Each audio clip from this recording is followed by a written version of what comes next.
Hello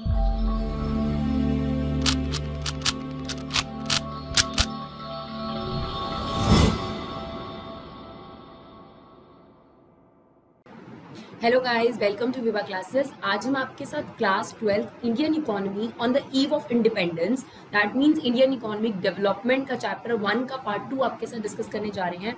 part 1 में हमने आपके साथ डिस्कस करा कि आपके पास एग्रीकल्चर सेक्टर, देखिए हमारे पास 3 सेक्टर हम इस चैप्टर में पढ़ेंगे। पहला है एग्रीकल्चर सेक्टर, दूसरा है इंडस्ट्रियल सेक्टर और तीसरा है हमारे पास फॉरेन ट्रेड। उन तीनों का हम कंपैरिजन फॉर्म आपके साथ डिस्कस करने की कोशिश कर रहे हैं और इस तरीके से ये नोट्स हैं, आप इसका स्क्रीनशॉट लेकर खुद भी नोट डाउन कर सकते हैं, कोई दिक्कत आपको नहीं है।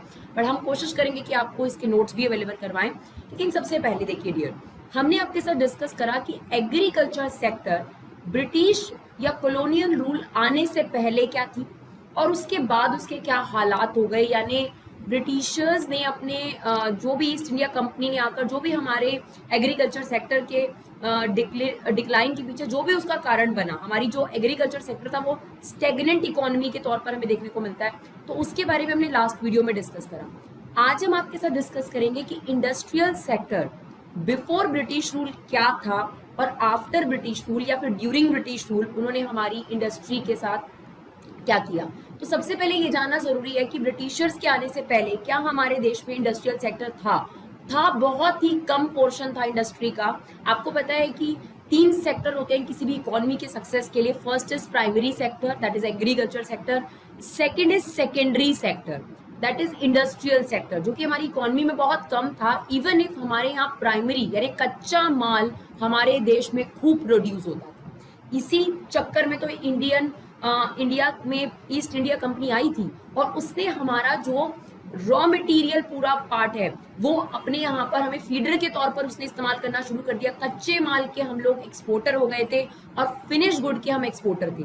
यानी उनके लिए हम सप्लायर भी थे कच्चे माल के और कस्टमर भी हम ही लोग थे, उनकी मार्केट भी हम ही लोग थे। तो बहुत चालाकी से उन्होंने हमारी इकोनॉमी में नेचुरल रिसोर्सेज या फिर आप हैंडीक्राफ्ट इंडस्ट्रीज या एग्रीकल्चर सेक्टर, जो छोटा मोटा सेक्टर हमारा था भी, उसको बर्बाद करने में कोई कमी नहीं छोड़ी। तो primary sector that is an agriculture sector, जो कि हमारे देश में काफी बड़ी पॉपुलेशन इसमें इन्वॉल्व थी। Secondary sector that is industrial sector, ये बहुत ही कम था। जो सेकेंडरी सेक्टर होता है बच्चों, जो कि इंडस्ट्रियल सेक्टर होता है, इसका मेन काम क्या होता है? That is converting raw material into finish good. और हमारे देश में ऐसी इंडस्ट्रीज की बहुत ज्यादा कमी थी, बट थी, ऐसा नहीं हम कह सकते कि बिल्कुल नहीं थी। तो कौन सी इंडस्ट्रीज थी? टर्जरी सेक्टर तो खास तौर पे डेवलप इतना ज्यादा भी नहीं हुआ था। अगर टर्जरी सेक्टर की बात करी जाए तो इसमें ट्रांसपोर्टेशन आता है आपके पास और कम्युनिकेशन फैसिलिटीज आती हैं, ये सब फैसिलिटीज आती हैं। तो ये भी थी लेकिन बहुत कम। यानी किसी भी इकोनॉमी के सक्सेस में इन दोनों सेक्टर का बहुत बड़ा रोल होता है। लेकिन हमारी इकोनॉमी में अगर हम बिफोर ब्रिटिश रूल कहें तो इन दोनों सेक्टर का रोल कम था, ड्यूरिंग ब्रिटिश रूल कहें तो भी इन दोनों सेक्टर का रोल बहुत कम था, प्राइमरी सेक्टर का रोल बहुत ज्यादा था। तो फिर भी अगर हम बात करें ब्रिटिशर्स के आने से पहले, ईस्ट इंडिया कंपनी के आने से पहले, इतनी भी बुरी नहीं थी हमारी इकोनॉमी, जीडीपी इतनी भी बुरी नहीं थी हमारे देश की। कैलकुलेट की गई होगी नहीं की होगी वो अलग बात है, लेकिन आपके पास उस टाइम हमारी वेल नोन हैंडीक्राफ्ट इंडस्ट्रीज थी। यानी हाथ से बनी हुई चीजें पूरे वर्ल्ड में हमारी नोन थी। यानी वेल नोन हैंडीक्राफ्ट इंडस्ट्री, बहुत सारे देश थे जो हमारे देश से हैंडीक्राफ्ट इंडस्ट्रीज से सामान जो है वो क्या करा करते थे, अपने देशों में इंपोर्ट करा करते थे। यानी हमारे देश से सामान जाया करता था, एक्सपोर्ट हुआ करता था, वो बाहर की कंट्रीज इंपोर्ट करा करती थी। तो ऐसा नहीं है कि कुछ भी इंडस्ट्रीज नहीं थी। सबसे इंपॉर्टेंट हमारी देश का जो सबसे पार्ट अच्छा था वो हैंडीक्राफ्ट इंडस्ट्रीज थी। हमारे देश में मेटल इंडस्ट्रीज भी थी, प्रीशियस स्टोन्स इंडस्ट्रीज भी थी। हमारे देश के काफी precious stones all over the world famous थे। यानी हमारे देश में से हैंडीक्राफ्ट का पार्ट भी, मेटल का पार्ट भी और प्रीशियस स्टोन्स जो थे वो क्या करे जाते थे बच्चों, एक्सपोर्ट करे जाते थे।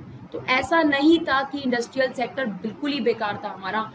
एक छोटा मोटा जो भी इंडस्ट्रीज हमारे देश में थी वो काफी वर्ल्ड लेवल पर रिकॉग्नाइज थी, अच्छी थी, मान्यता थी, उनकी चीजों को माना जाता था, क्योंकि मशीन मेड तो बाकी जगह पे मिल जाता था, लेकिन हैंडीक्राफ्ट यानी हाथ से बनी हुई चीजों की बहुत वैल्यू थी। तो अगर आपसे ये पूछा जाए कि इंडस्ट्रियल सेक्टर का ब्रिटिश रूल से पहले क्या हालात थे, डेफिनेटली हम इस चैप्टर में ये पढ़ने वाले हैं कि ड्यूरिंग ब्रिटिश रूल हमारी इंडस्ट्री का क्या हाल था, लेकिन सबसे पहले ये भी पता होना चाहिए ना, इनका कंपैरिजन पता होना चाहिए। तो हमारी वेल नोन हैंडीक्राफ्ट इंडस्ट्री थी जिन्हें ब्रिटेन जो कॉलोनियल रूल है उसके दौरान बिल्कुल बर्बाद कर दिया गया। मेटल इंडस्ट्री थी, कुछ प्रीशियस स्टोन्स इंडस्ट्री थी, छोटी मोटी एक दो इंडस्ट्रीज और भी थी मेरे बच्चों।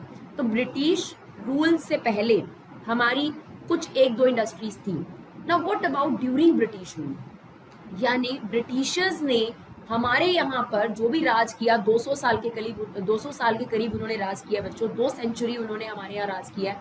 उस दौरान उन्होंने क्या कोई इंडस्ट्रियल डेवलपमेंट करी, क्या उन्होंने हमारी जो बाकी इंडस्ट्रीज थी क्या उन्होंने चलने दी?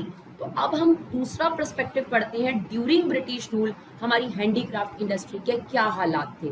तो सबसे पहले देखिए, आपको बहुत क्लियर लिख दिया गया है कि इन्होंने हमारे इंडस्ट्रियल सेक्टर का डिक्लाइन कर दिया, यानी पॉजिटिव पॉइंट तो है ही नहीं। यानी जो छोटी मोटी हमारी इंडस्ट्रीज चल रही थी, खास तौर पे जो सबसे मेन इंडस्ट्री थी हैंडीक्राफ्ट इंडस्ट्री, उसको भी इन्होंने बर्बाद कर दिया। तो जो पहला पॉइंट है वो हमने यही लिखा है, during British rule what are the reasons of decline of industrial sector. देखो, इन्होंने हमारे एग्रीकल्चर सेक्टर को भी अपने लिए यूज करा, यानी इन्होंने कॉटन, जूट, वो सब जरूरत की चीजें हमसे प्रोड्यूस करवाई, इंडिको, जो इनके देश में कच्चे माल के तौर पर इनको रिक्वायर थी। यानी इनकी इंडस्ट्रीज को जो भी रॉ मटेरियल चाहिए होता वो हमारे देश के एग्रीकल्चर यानी फार्मर्स को इम्पोज करा जाता था कि आप वो प्रोड्यूस करो, और फिर अपने वहां की इंडस्ट्रीज को फीड किया इन्होंने। यानी हमारे देश को एक तरीके से फीडर इकोनॉमी के तौर पे माना गया ब्रिटेन इकोनॉमी को, यानी हमारा देश उनको फीड कर रहा था, बिकॉज वो हमारे देश से कच्चा माल ले जाते थे सस्ते में। यही देखिए, सबसे पहला हमने पॉइंट लिखा है,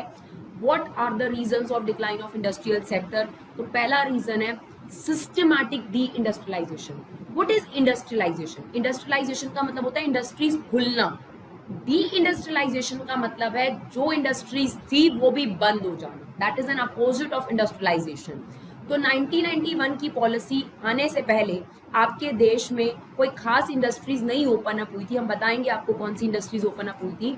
तो सबसे पहला रीजन इन्होंने क्या किया, सिस्टमैटिक डी इंडस्ट्रियलाइजेशन, यानी जो हमारी handicraft industries, metal industries, precious stone industries थी वो भी बंद करवा दी। यानी हमारे जो भी इस चीज में काम करते थे, हैंडीक्राफ्ट इंडस्ट्री में जो लोग इन्वॉल्व थे, जो भी वर्क फोर्सेस में इन्वॉल्व थी, उनको इतना डीमोटिवेट कर दिया। कैसे, समझिएगा, क्या स्ट्रैटेजी अपनाई, क्या सिस्टमैटिक पॉलिसी इन्होंने अपनाई जिससे हमारे देश में इंडस्ट्रीज खुलने की बजाय बंद हो गई। ड्यूरिंग ब्रिटिश हम लोग एक्सपोर्टर थे कच्चे माल के, और कच्चा माल जो होता है, रॉ मटेरियल जो होता है मेरे बच्चों, वो सस्ता मिलता है। अब एक फॉर एग्जांपल, आप शुगर केन परचेज करते हैं और आप शुगर परचेज करते हैं, फर्क मिलेगा कि नहीं मिलेगा प्राइस में? बहुत फर्क होता है डियर। वो आपके पास सिमिलरली अगर आप कपड़ा लेकर आते हैं और आप जो है अपने लिए शर्ट या टॉप लेकर आते हैं तो उसमें फर्क होगा कि नहीं? अगर आप कपड़ा लेकर आते हैं तो आपको सस्ता मिलेगा, लेकिन अगर आप स्टिच्ड सामान लेते हैं, शर्ट लेते हैं, टॉप लेते हैं, सूट लेते हैं, कुर्ताज लेते हैं, वो कंपैरेटिवली आपको महंगा मिलेगा। तो वही सेम चीज इन्होंने हमारे देश के साथ अपनाई। इन्होंने क्या किया, हमारे देश को एक्सपोर्टर बना दिया, वो भी कच्चे माल का, वो भी डेफिनेटली किस प्राइस पर? लो प्राइस पे ये हमारे देश से ले जाते थे, राइट। ये रहा इंडिया और ये रहा ब्रिटेन। हम बना के आपको बताते हैं, ये इंडिया है आपके पास और ये ब्रिटेन है। ये लोग क्या करते थे, ये लोग हमारे देश से रॉ मटेरियल ले जाते थे बच्चों अपने देश में, और अपने देश में जो इंडस्ट्रीज थी उनकी रिक्वायरमेंट फिल करते थे। और ऑब्वियसली हमें पता है कि जो रॉ मटेरियल है वो लो प्राइस पे लिया जाएगा। फिर क्या करते थे, इनकी इंडस्ट्रीज में जब उन रॉ मटेरियल से फिनिश गुड बन जाते थे तो हमारे देश में आके बेच देते थे। यानी हम इनके सप्लायर्स भी थे और हमारे यहाँ आकर मार्केट में सामान बेचते थे तो हम इनके कस्टमर भी थे। दोनों ही पर्सपेक्टिव से ये हमारा नुकसान करते थे। सप्लायर हम सिर्फ कच्चे माल के थे जो लो रेट पे जाता था, और बनाने के बाद वो फिनिश गुड जो मशीन मेड होता था वो हमारे यहाँ बेचते थे। तो डबल वे से इन्होंने हमारी हैंडीक्राफ्ट इंडस्ट्री को बर्बाद करा। एक तो जो रॉ मटेरियल था वो अपने देश में ले जाकर जब ये फिनिश गुड बनाकर हमारी कंट्री में लाते थे तो वो हमारी हैंडीक्राफ्ट इंडस्ट्री के द्वारा बनाए गए सामान के मुकाबले सस्ता होता था। डियर, ये बात आप लोगों को पता है कि मैन मेड और मशीन मेड आइटम्स में फर्क तो होता ही है। आजकल हम लोग बहुत सारी चीजें देखते हैं, लोगों ने आपने देखा होगा हैंडमेड चॉकलेट्स बनती हैं, एक होती है मशीन मेड चॉकलेट्स। अगर आप हैंडमेड चॉकलेट्स किसी को ऑर्डर करते हैं कंपैरेटिवली आपको महंगे मिलते हैं। सिमिलरली आपने देखे होंगे हैंडमेड आजकल क्राफ्ट भी बहुत सारी आ गई, गिफ्ट आइटम्स आती हैं, और एक होती है readymade machine made gift items, comparatively वो सस्ती मिलेंगी। तो इन्होंने क्या किया, बहुत सिस्टमैटिक तरीके से हमारी इंडस्ट्रीज को बर्बाद करा, जिसमें मेन हैंडीक्राफ्ट इंडस्ट्री थी। हम एक्सपोर्टर ऑफ रॉ मटेरियल और हमारी को मार्केट में आकर बेच देते थे हाई प्राइस पर फिनिश गुड। डबल वे से नुकसान कैसे हुआ, एक तो इन्होंने ये किया, दूसरा हमारी जो हैंडीक्राफ्ट इंडस्ट्री थी उसका जो सामान बनता था वो कंपैरेटिवली मेहनत ज्यादा लगती है। देखिए अब एक एग्जांपल है, एक लहंगा बनाया जाता है, एक वर्कर जो है वो 15 दिन लगाकर एक एक मोती उसमें लगाता है, उसको सजाता है, तो जाके वो लहंगा बनता है। दूसरा मशीन मेड लहंगा है, अब ये लहंगा हो सकता है उसकी मेहनत के बाद और इतना सारा टाइम लगाने के बाद वो 35,000 रुपए का पड़ रहा है, लेकिन मार्केट में हो सकता है कि आपको 20,000 रुपीज का मिल जाए जो मशीन मेड है।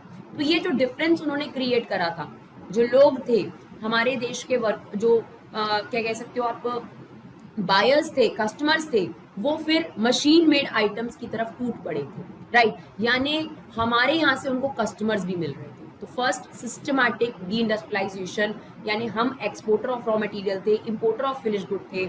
साइमल्टेनियसली उन्होंने ये भी करा कि हमारी हैंडीक्राफ्ट प्रोडक्ट जो महंगे दिखने लगे और जो मशीन मेड प्रोडक्ट थे वो सस्ते हो गए। तो इस तरीके से भी हमारी काफ़ी इंडस्ट्रीज जो थी वो डीमोरलाइज हो गई, लॉस में चलने लगी, क्योंकि कस्टमर नहीं मिलेगा। देखिए कोई भी टाइम देखिए, अगर इस टाइम आप बात करें चाइनीज सामान सस्ता मिलता है और अगर आप इंडिया में कोई सामान बना रहे हैं तो वो महंगा मिल रहा है, तो लोग किसकी तरफ शिफ्ट कर रहे हैं, चाइनीज सामान की तरफ शिफ्ट कर रहे हैं। अगर वो चीज़ मुझे 50 रुपए की मिल रही है और अगर इंडियन मेड है वो, तो वो 500 रुपए की मिल रही है, तो डेफिनेटली आप 50 रुपए की चीज़ में जाएंगे। तो चाइना भी वही रोल प्ले कर रहा है जो उस टाइम ईस्ट इंडिया कंपनी ने किया था, राइट। तो first is systematic deindustrialization. Second is very nice one, जो उन्होंने सिस्टमैटिक तरीके से एक्सप्लॉयटेशन किया हमारी कंट्री का, tariff policy. What is tariff policy? Taxation policy.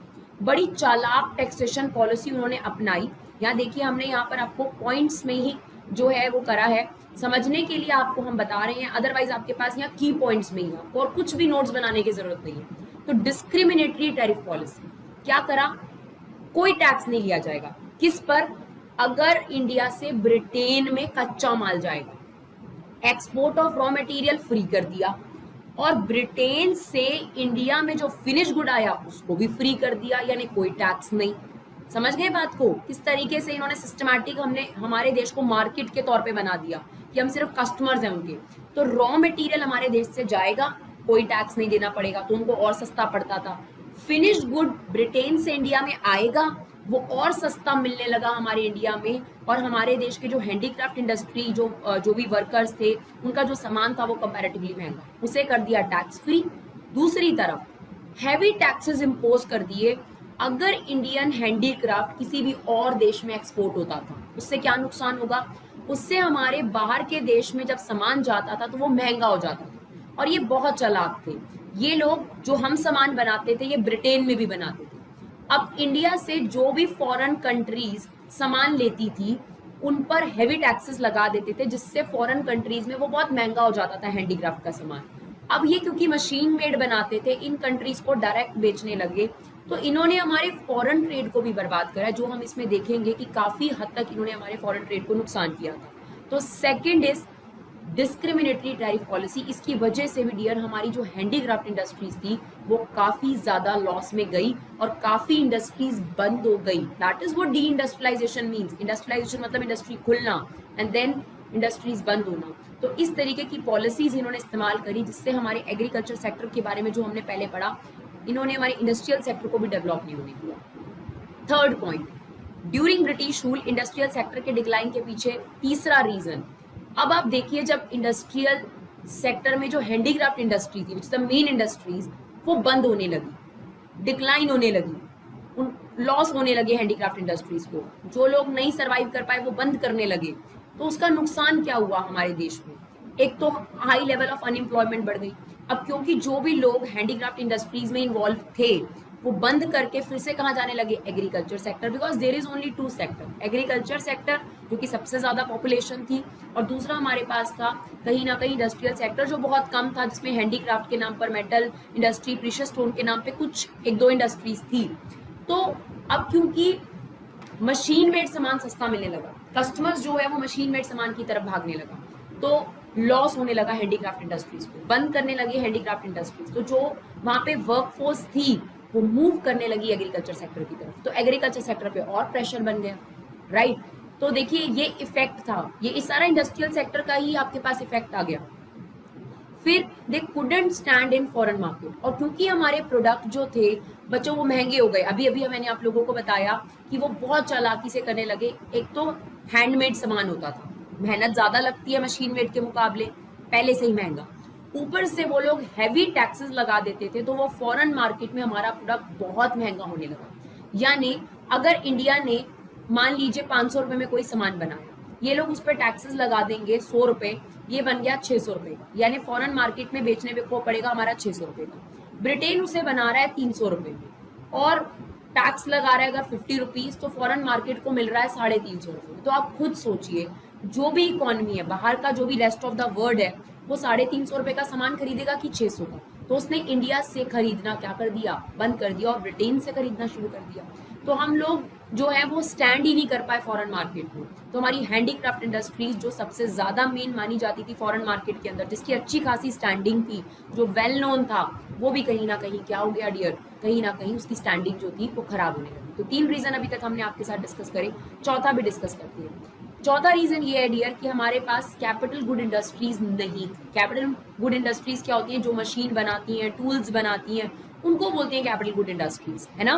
काफी समय तक तो आपको पता है कि मशीन मेड जो कैपिटल गुड इंडस्ट्रीज थी काफी टाइम तक हमारे देश में नहीं आई थी। धीरे धीरे 1991 की पॉलिसी के बाद, जिसे एलपीजी पॉलिसी कहा जाता है, जो आपको पढ़ाई जाएगी, लिबरलाइजेशन, ग्लोबलाइजेशन, प्राइवेटाइजेशन, उसके बाद कहीं ना कहीं कैपिटल गुड इंडस्ट्रीज डेवलप होने लगी आपके देश में। तो lack of capital good industries, क्योंकि हमारे यहाँ ऐसी इंडस्ट्रीज नहीं थी, बहुत कम थी, hardly any such industries there, और ब्रिटिशर्स ने इस पर कोई अटेंशन भी नहीं दी, बिकॉज उनको जरूरत भी नहीं थी इंडस्ट्रीज खोलने की।